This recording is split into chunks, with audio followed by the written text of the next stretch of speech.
Friday, two movies on exorcism and possession came out. One was Nefarious, a movie that I've been promoting. Personally, haven't seen it twice.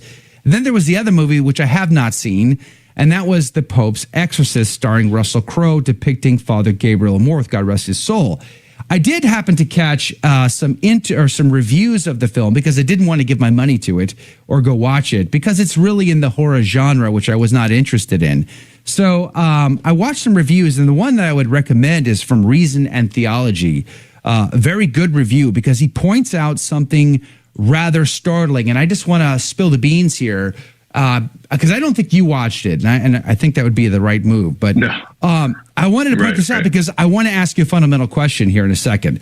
In the film, according to this review from Reason and Theology, and we'll put a link to it in the show notes, Father Gabriele Amorth essentially volunteers himself to be possessed in order to save someone who is possessed, and he also tries to commit suicide. Two things that never actually happened in Father Gabriele Amorth's life. He never tried to commit suicide, and no exorcist would volunteer themselves to be possessed. So huge errors just on that level. Even Raymond DeRorio tweeted me over the weekend and said that this was like Marvel madness, and Nefarious was much more reasonable and sensible and catechetical. So I wanted to point that out at the beginning of the conversation, which leads me to ask you, Jordan, exactly who is Father Gabriele Amorth? Who was he? And maybe you can reveal the true and real Father Gabriele Amorth to us. Yeah, first of all, I'm shocked to hear that. You're absolutely right. He would never have done that, and he never did that. I've read every book he's written, and nowhere in any of that is that mentioned or even hinted at. So that's pretty stunning. I knew that they were going to be off base, as Hollywood usually is, but that's something else. But to your question, Father Gabriele Amorth, he was Rome's leading exorcist for a number of years. He was born in May 1925. And what's really fascinating about him is that he felt a call to be a priest at 12 years old, but prior to that, he served in World War II for the resistance. And then later on, was involved in politics. He helped the Italian prime minister at the time write their constitution. So he didn't become ordained until he was 32 years old. And then he didn't become an exorcist until he was in his 60s. He died in 2016, so he's 91 years old. So from 60s to 91, he claimed that he performed over 60, or to his count, it's not a claim, to his count, to his memory, he performed 60,000 exorcisms, which is also interesting. Wow. Because if you look at what the movie claims, they claim that he did over 100,000, which is also not correct. So no surprise there. Wow. 60,000 exorcisms. Now, does that number include like exorcisms of place, maybe some deliverance prayers over people? Or are we talking actual exorcism sessions? People who are possessed? The rite of solemn exorcism. Yeah. And to put that number in context, though, it's helpful to note that some of those sessions were for one person. So one person having multiple sessions, if that makes sense. So that kind of brings it a little bit more into context. And then some people, I've had some conversations, I think, well, that seems like a lot of possessed people. Are there really that many possessed people? And in that time there was, and it's important to note that in Rome, especially during Father Amorth's time, and even now, there's a lot of occult activity. There's a lot of New Age activity. So they're kind of ripe for that kind of thing. I've interviewed several exorcists, and I've asked them almost, I think I've asked every single one this question. And they've all said that basically they're seeing an uptick in demonic activity, harassment, or even full-on possession. They've seen an increase, a significant increase. One explained it like the hockey stick chart, whatever that's called, where like a line just goes crazy skyward. Like they even described it that way. So we are seeing that, but 60,000, and he was just in Rome, right? Like it's not like he traveled the world doing this. Right. He lived and did his entire ministry there in Rome. Right, that's correct. Yeah, he had an opposite. Well, he had several offices. He kept getting kicked out because wherever you went, it's sad, but it's comical. Wherever you went, they couldn't handle the noise. And he wrote in the book that my office had to have windows away from the street, otherwise the cops would get called.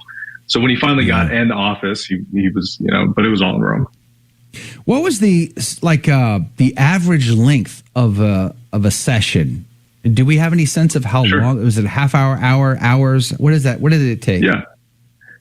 Yeah, so Father Amorth in particular, his each session would take 30 minutes minimum. However, he writes, if someone went into a trance or something like that, they would have to wait until they came out of the trance, so it could take much longer. And then in terms of sessions, numbers of sessions, he said the most serious cases needed 50 sessions at a minimum. He's like, that just seems to be the number that I'm working with. So if you can imagine, an individual person coming back for 30 minutes at a time or longer, 50 different times, we're talking about sitting with Father Amorth, going through exorcism sessions for, well over a month, 2 months sometimes. Why was he called the Pope's If it was exorcist? every day. Why was he called the Pope's I love exorcist? this question. Sorry. I love this question. And I have my suspicions. I'll be clear. The book does not say, and I have never read it in any of his other books. So my suspicion, I have two, essentially. One is that in order to perform the rite of solemn exorcism, you have to have permission. You have to go to your bishop or whoever you're under authority to and ask them, hey, this is my case. Do I have permission to enact the rite of solemn exorcism? Alongside that, you have to get special permissions. I was with the Exorcist in DC, and they have special permissions to make Epiphany water whenever they need it versus on the Feast of Epiphany, right? So there's all sorts of special permissions involved. What my primary suspicion is that the Pope basically said, all right, Father Amorth, I know what you're doing. Just do what you need to do. You don't need to keep coming to me, because you can imagine 60,000 requests would get pretty tiresome. The second suspicion, and I should talk to Sophie about this, but I'm also wondering if they titled it this to kind of combat the nonsense coming out with the movie, sure, which would be very clever. But I don't know for sure. I have another book somewhere around here. I think it's downstairs, actually. My kids tend to poke through it too, on Father Gabriele Amorth from Sophie Institute Press as well. And it was very good because it was an interview, and it was basically transcripts from an interview with Father Gabriele Amorth where he's answering questions people are asking him. And I found it very, very intriguing to take a moment and to look into this man's life, because one of the things about him in the book is he seemed very practical, and yet he had a mystical life. His spiritual director, Padre Pio, which is the image behind you. My confirmation saying was St. Padre Pio. Can you talk to me about that? Yeah, so he actually began seeing Padre Pio when he was younger, and he saw him for 26 years before Padre Pio became his spiritual director.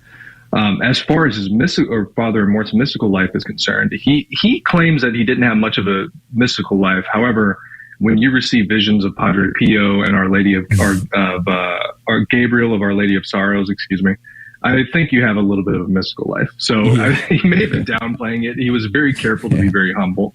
But that's kind of what he had. He didn't talk about it much more than that. But I think I know the book you're talking about. I believe it's The Devil is Afraid of Me. Is it the red cover? Yes, exactly. Yes. Yeah. It's great stuff. Yeah, you want to say to Father Amorth, I don't think that word mystical means what you think it means. Because if you're receiving visions, that's pretty mystical no matter how you look at it. Right. Now, so the movie, just by looking, all you have to do is look at the trailers. They really made, it's like Marvel meets Exorcist, and they've really tried to create this otherworldly character. And then they couple the other major issue, it seems, according to the recent theology review of it, was they tried to also add the Da Vinci Code type of element to the film by saying that the Vatican was covering up a secret, that it was Satan who started the Spanish Inquisition, and the Vatican knew it and hid the fact all of these years. And it's like they can't help themselves but to attack the church. And I wonder how many Catholics would go see this. But right before we have to go to a break here in a moment, tell me why you don't go see possession exorcism films. Yeah, so I study this stuff for a living, and it's not out of choice. It was something that I was called to, and I came to realize very quickly, even in my life previous to this, that the more junk you put in your head, the more junk is going to come out. We know that the primary way that demons oppress, cause oppression or vexation or even temptation is through your memory. So if you take in a lot of bad stuff, they're going to use that against you. You know, we know this from guys who suffer with pornography addiction, and people who listen. Music is a huge one, actually. People don't realize how influential music can be. But movies primarily, because you have the audio, you have the visual. It's a combination of all of them. So I don't put that stuff in my head. And I realized I was a cop. I used to listen to True Crime podcast, right? When I got rid of that, a lot of anxiety and fear and those sorts of things totally vanished. So I like that you said that. Let's pick up right there on the other side of this very quick break. We're having a conversation about the Pope's Exorcist, 101 questions about Father Gabriele Amorth, with Jordan Burke, content coordinator for the Avila Institute for Spiritual Formation. And although neither one of us has seen the Russel Crowe movie, we're not going to go watch it either. And I don't recommend you do. We're going to talk about that anxiety level and a lot more about Father Gabriele Amorth, God rest his soul, coming up right after this quick break. Do us a favor, though. Share us with a friend. If you're looking to join the conversation, go to thestationofthecross.com/ACT. Catch the live video feed there. You can find where you can interact live as well. We'll be right back. Don't go anywhere.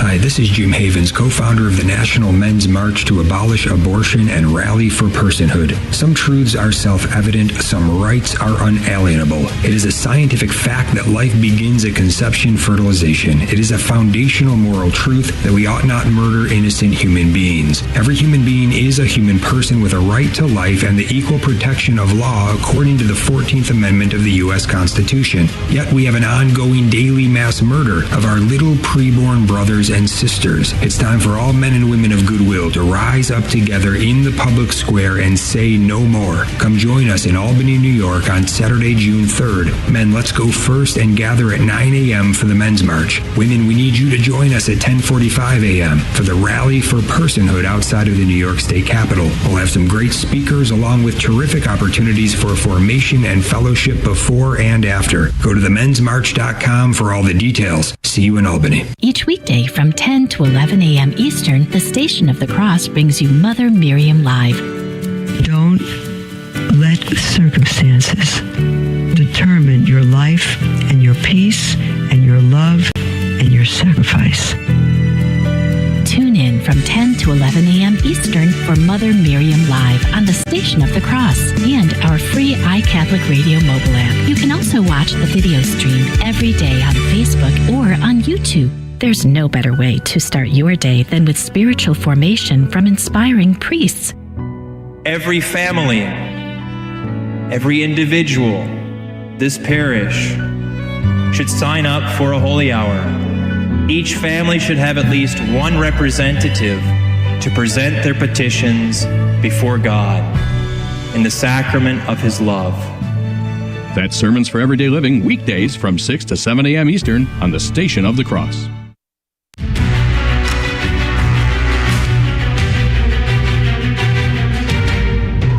Praise be to Jesus Christ. Welcome back to A Catholic Take, a bold synthesis of information and inspiration. I'm your host, Joe McLean. So good to be on with you. Praise be to God.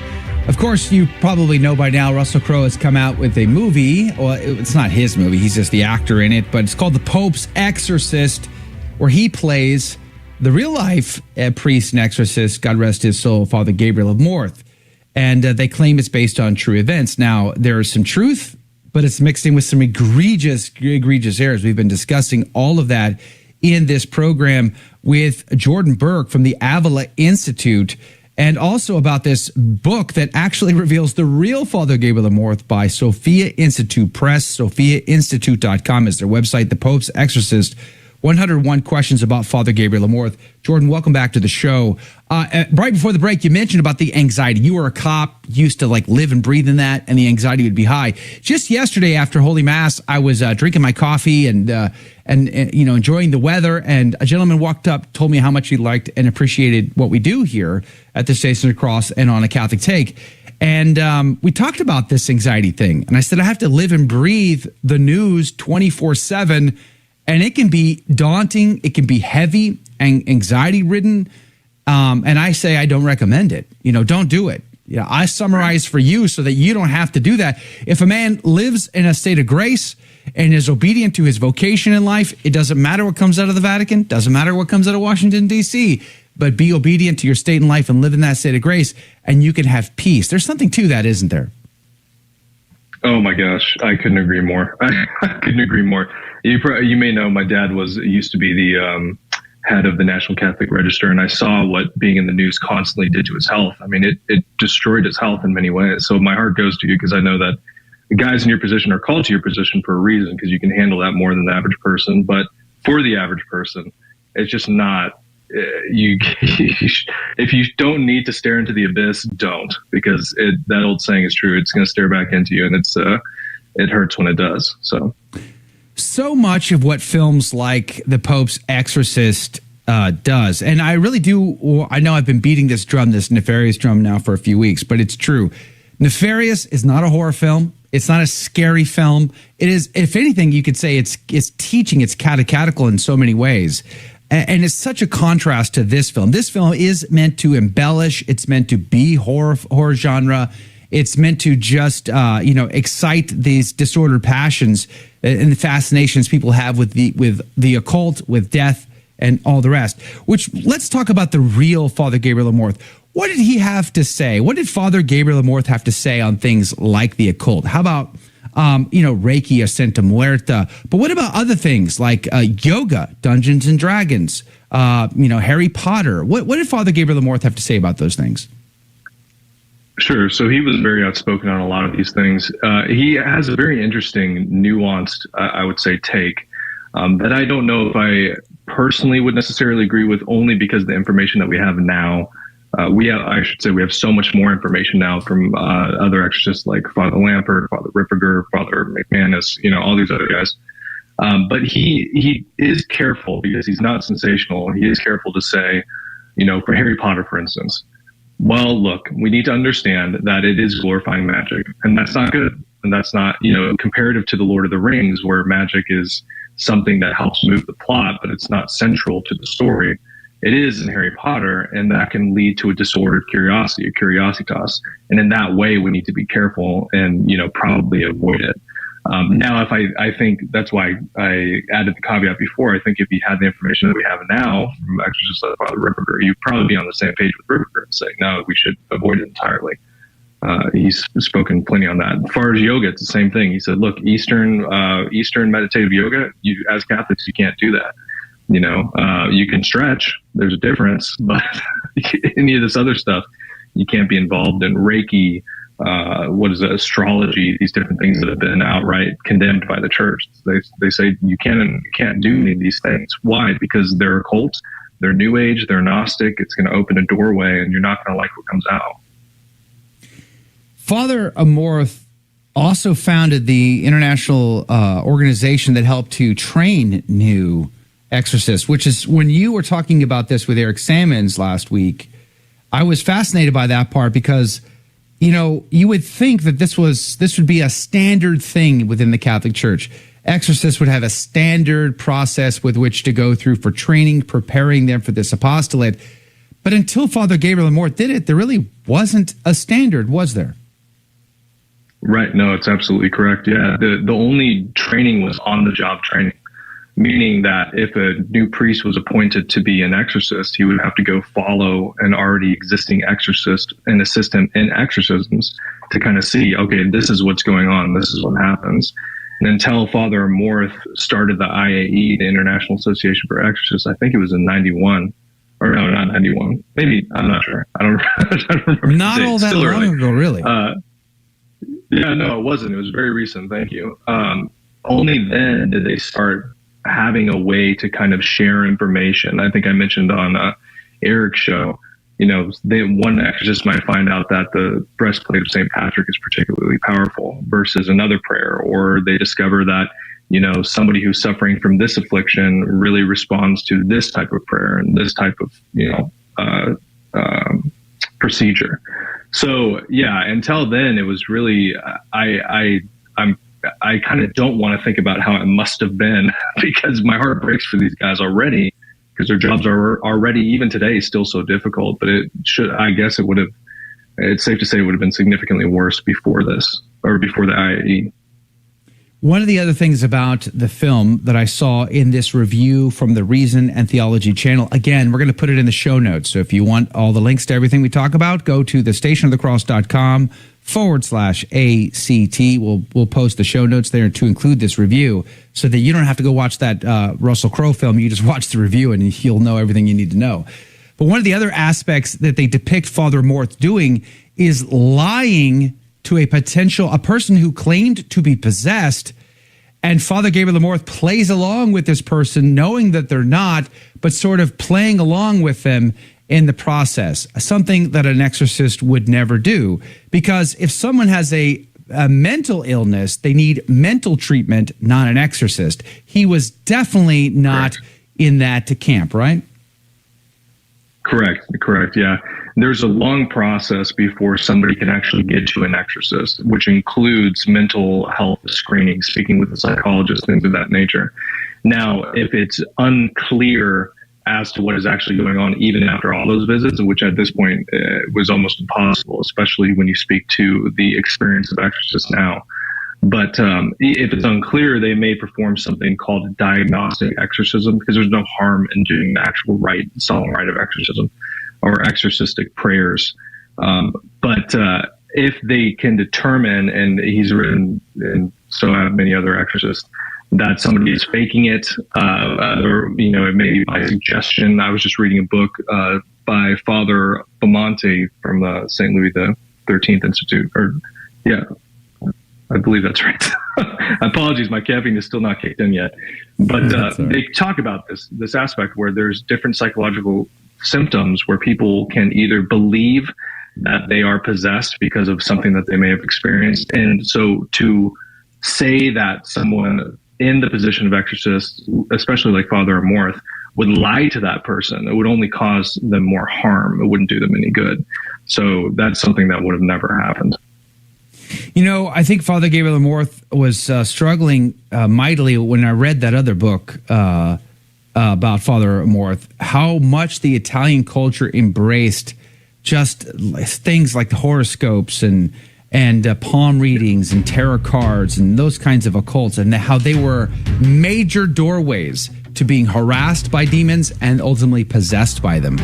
And I think it's a lesson for all of us. Don't play the occult. Reject the occult completely. Get it out of your life. Don't even come close. Play with fire, you get burned. At any rate, Jordan, God love you. We are grateful for your time today. Jordan Burke from the Avila Institute for Spiritual Formation, avila-institute.org. We'll put a link to that in the show notes, as well as the book from Sophia Institute Press, The Pope's Exorcist, 101 Questions About Father Gabriele Amorth, the real Father Gabriele Amorth, and the real Pope's Exorcist. Jordan, God bless you. Thank you, and have a great day. Thank you. You too. All right, praise be to God. We'll see you back here tomorrow.